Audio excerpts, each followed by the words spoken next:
সাক্ষীরা হতে অনেক কষ্ট করে অনেক পথ পাড়ি দিয়ে এসেছি হক কথা বলার জন্য।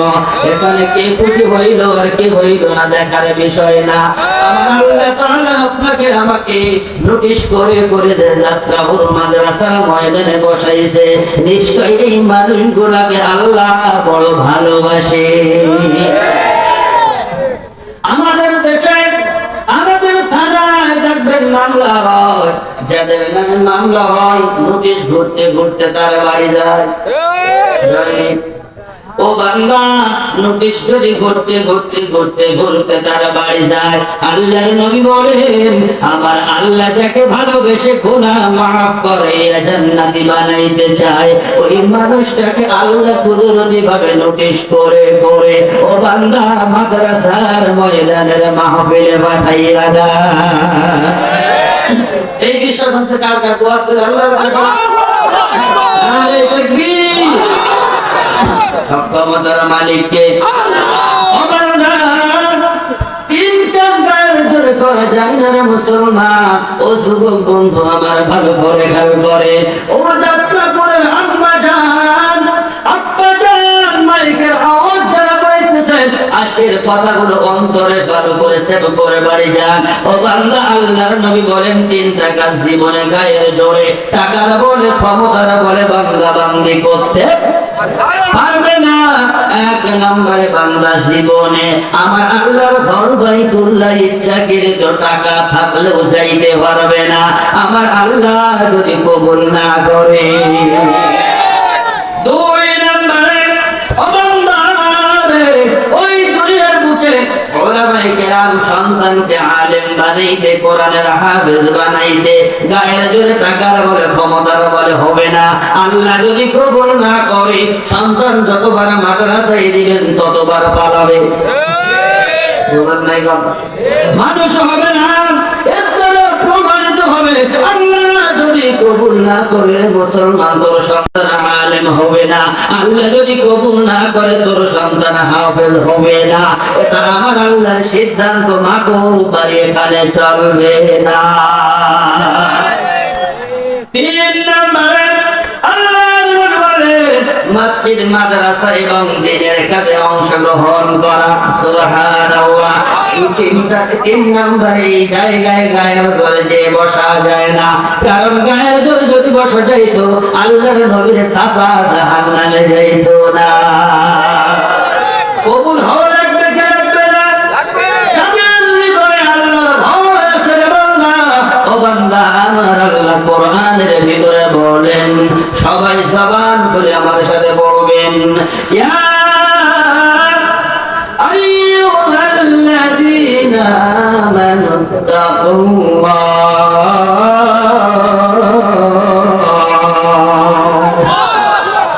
যে ঈমানদার গোলা আমার আল্লাহর ভয় থাকে, ওয়াল তানজুরু নাফসুম মা কদ্দামাত লিগাদ, এবং চিন্তা করা তাদের উচিত আমার ভিতরে আল্লাহর ভয় আছে কি নাই।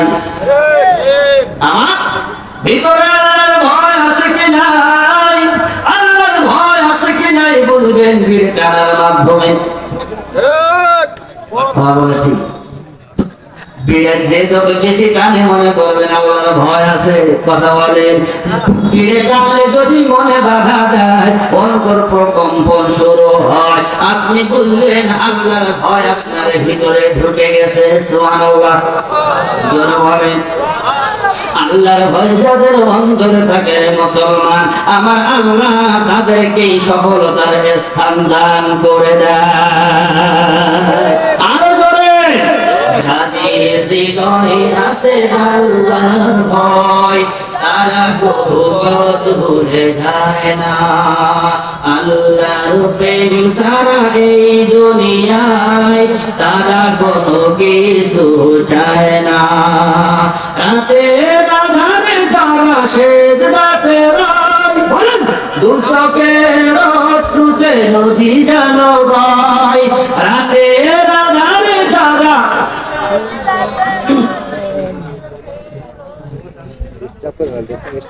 রাতের আঁধারে যারা শেষ রাতে দু চোখের অশ্রুতে নদী যেন বয়।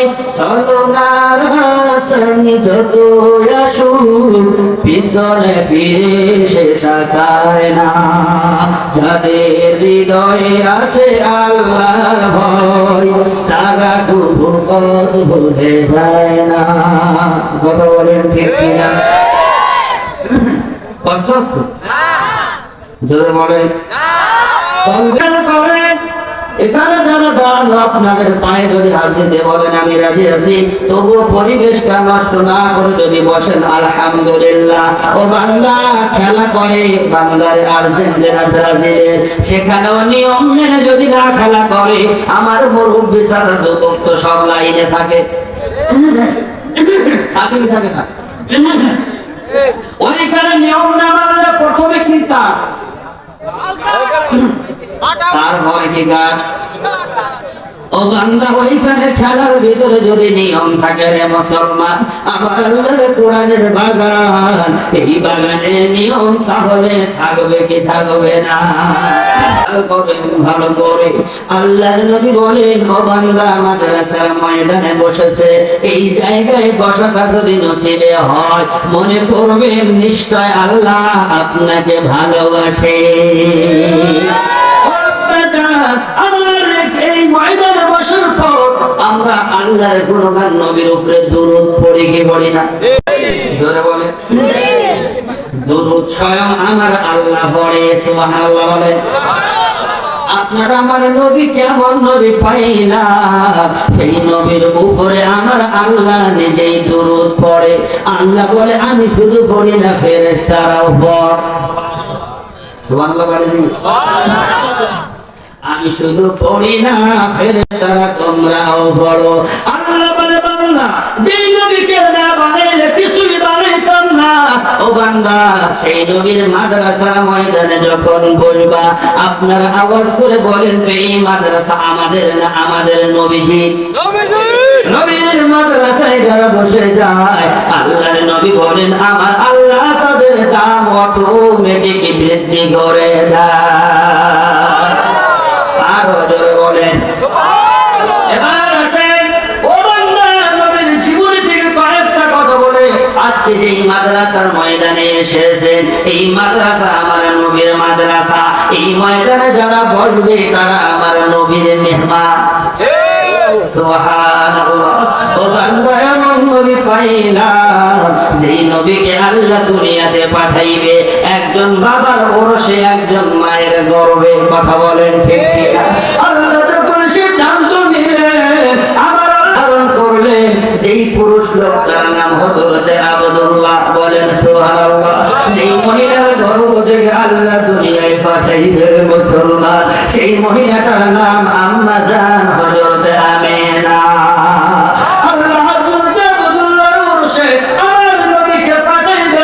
সিদ্ধান্ত যখন নিলে আমার আল্লাহর নবী আব্বা হযরত আব্দুল্লাহ রাস্তা দিয়ে যখন হেঁটে হেঁটে যায় আরবের সুন্দর যুবতীরা লাইন ধরে ধরে আব্দুল্লাহকে দেখা শুরু করে দেয়। আব্দুল্লাহ বড় লাজুক, আব্দুল্লাহর বড় লজ্জা। আব্দুল্লাহ লক্ষ্য করে দেখে মহিলারা তাকে অনেক সুন্দর ভাবে দেখতেছে। আব্দুল্লাহ ব্যাগ করে বাড়িতে গিয়ে আব্বা জান আব্দুল মুত্তালিবের কাছে বিচার দিয়ে বলে, আব্বা জান বিচার করেন, আব্বা জান আমি তো রাস্তায় বের হইতে পারি না, কারণ আরবের সুন্দর সুন্দর সুন্দরী যুবতীরা তারা আমাকে দেখে পাগল হয়ে যাইতেছে। আব্বা জান এমন ভাবে রাস্তার কিনারা দিয়ে পথ পেতে বসে থাকে, দাঁড়াই থাকে, আমার চলতে বড় কষ্ট হয়। আব্দুল মুত্তালিব সন্তান আব্দুল্লাহর হাত ধরে ধরে ধরে ধরে রাস্তার কিনারে গিয়ে যুবতীর দল, আমার সন্তান তো মিথ্যা বলে নাই, ও তোমরা যুবতীর দল আমার সন্তানকে কি দেখো? যুবতীরা তখন আওয়াজ দিয়ে কয়, আব্দুল মুত্তালিব আমরা কি দেখি সেটাও তো নিজেই জানি না। আপনার সন্তান আব্দুল্লাহর দিকে তাকাইলে আমাদের কলিজা তো ভরে যায়। কি আকর্ষণ আল্লাহর বান্দা আমরা জানি না, আমরা কিছুই বুঝতে পারি না। আপনার সন্তানের দিকে তাকাইলে আমাদের ক্ষুধা নিবারণ হয়ে যায়।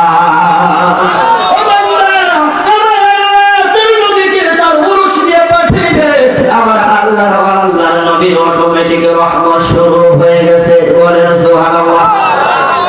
ও বান্দা, আল্লাহ তাআলা তাই কোরআনের ভিতরে বলেন, সবাই পড়েন, ওমা আরসালনাকা ইল্লা রাহমাতাল লিল আলামিন।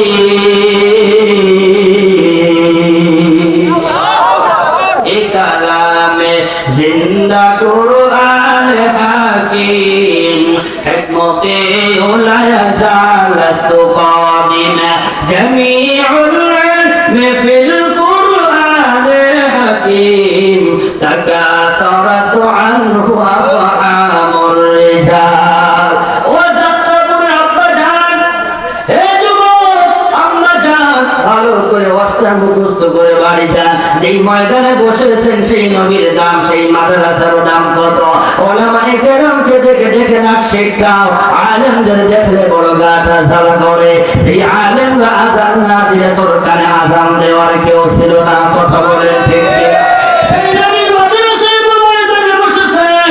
আজকে ভালো করে খেয়াল করে, যেই নবীর উপরে আমার আল্লাহ নিজে দুরূদ পড়ে, আল্লাহ বলে ঈসাতে, আমার আল্লাহ বলে আদম থেকে ঈসা পর্যন্ত কোন নবী রাসূলের উপর আমি আল্লাহ দুরূদ পড়ি, আমার আল্লাহ কথা বলেন নাই, আল্লাহ বলেন আমার নবী মুহাম্মাদের উপর পড়ি। আব্বা জান আব্দুল মুত্তালিব রাস্তার যুবতীদের অবস্থা অবলোকন করে আল্লাহর বান্দা আব্দুল মুত্তালিব সন্তান আব্দুল্লাহর হাত ধরে বাড়িতে নিয়ে কয়, আব্বা জান আমার, তোমাকে যদি বিয়ে দিতে পারি, ও আব্বা জান এই সমাজের সুন্দরীরা তোমার দিকে আর তাকাবে না, কারণ বিবাহিত পুরুষদের দিকে নারীদের আকর্ষণ কমে যায়। কথা বলে না? এই জামানার হইলে তো কথা ছিল না, 3 সওয়ালের মা আর একজন আইবুল ছেলে নিয়ে ভেগে যায়। আর কোন যুবকের দিকে কোন মহিলা যদি দৃষ্টি দেয়, ও বান্দা সে মনে মনে কতই না খুশি হয়। কথা বলেন না কেন? না আপনাদের রাখে না? ও বান্দা আব্দুল মুত্তালিবের সন্তান আমার নবীজি আব্বা কেমন ভদ্র পুরুষ, সুবহানাল্লাহ। রাস্তার মেয়েরা যখন ডিস্টার্ব করে আব্বাকে আসিয়া বলে দিয়েছে। বলেন সুবহানাল্লাহ। আব্বা জান আব্দুল মুত্তালিব সন্তান আব্দুল্লাহকে এবার আম্মা জান আমিনার সাথে বিয়ে দেওয়া কমপ্লিট করাইলেন। বিয়ে হওয়ার পর আব্দুল মুত্তালিব তার পুত্র বধূ পেয়েছে। বলেন 1 নাম্বার সুবহানাল্লাহ। কয় নাম্বার? আব্বা জান আব্দুল্লাহ আমার আল্লাহর নবীর আব্বা বিয়ে কমপ্লিটের পরে এবার আমার আল্লাহর নবী আমার আম্মা জান আমিনার গর্ভে চলে আসলেন। খেয়াল করে কয়েকটা কথা বুঝাইয়া মূল কথাই নেওয়া যায়। আম্মা জান আমিনা গর্ভবতী হয়ে গেলেন। ওদিকে আব্দুল মুত্তালিব ডাক দিয়ে বলে, আব্বা জান ব্যবসার বাণিজ্য মন্দা দেখা দিয়েছে, যাও যাও যাও যাও তাড়াতাড়ি করে সিরিয়ার উদ্দেশ্য রওনা দাও। আব্দুল্লাহ এবার আম্মা জান আমিনার কাছ থেকে বিদায় নিয়ে কয়, ম্যাডাম আমার মন খারাপ করো না, আমি সিরিয়ায় যাইতেছি, আবার দেখা হবে। আম্মা জান আমিনা চোখের পানি ছেড়ে দিয়ে বলে, স্বামী আমার এই সময় আপনার বড় প্রয়োজন, সেই সময় আপনি কেন চলে যাইতেছেন? এই যুবক যারা বিয়ে করেছেন বলে আমাদের যখন ম্যাডামের পেটে বাচ্চা যায়, ওই সময় স্বামীর মতো এত আপন এত কাছের আর কেউ হয় না।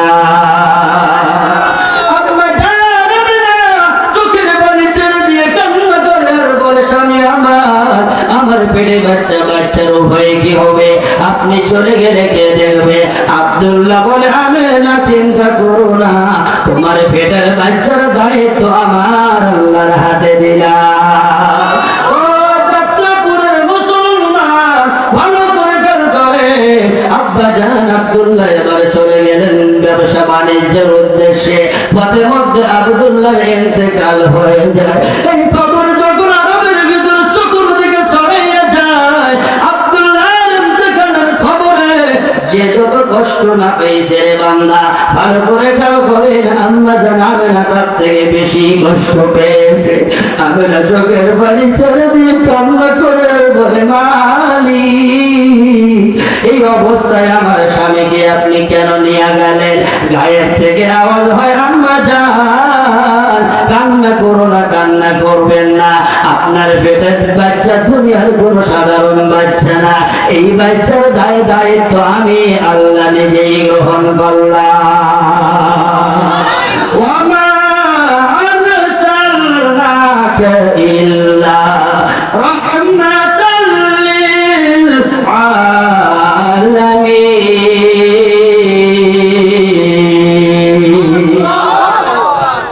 ও যাত্রাপুরের মুসলমান, আম্মা জান আল্লাহ বিধবা হয়ে গেলে ওই সময় আরবের নিয়ম ছিল, ভালো করে খেয়াল করেন, স্বামীর ইন্তেকালের পরে কোন বিধবা মহিলা আতর, খুশবু, পারফিউম, সেন্ট, সুগন্ধি যাই বলেন না কেন, এইগুলা সাবান, শ্যাম্পু ব্যবহার করা তাদের জন্য নিষিদ্ধ ছিল।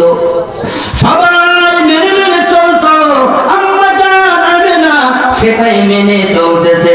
কিন্তু আম্মা জান রাস্তা দিয়ে যখন হেঁটে যায়, আরবের অন্য মানুষেরা সুঘ্রাণে তারা টিকতে পারে না, তারা এবার সবাই মিলে দলাদলি করে এক জায়গা হয়ে কমপ্লেন করে আব্দুল মুত্তালিবের কাছে, চল চল তাড়াতাড়ি চল, আব্দুল মুত্তালিব আমাদের নেতা, তার কাছে বিচার দে, তার পুত্র বধূ আমাদের সমাজের আইন অমান্য করতেছে, সে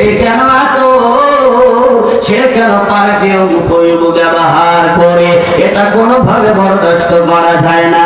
ও বান্দা, এই সমাজেও কিছু মানুষ আছে দেখবেন, যদি তিল পায় তাল বানাইতে, যদি তিল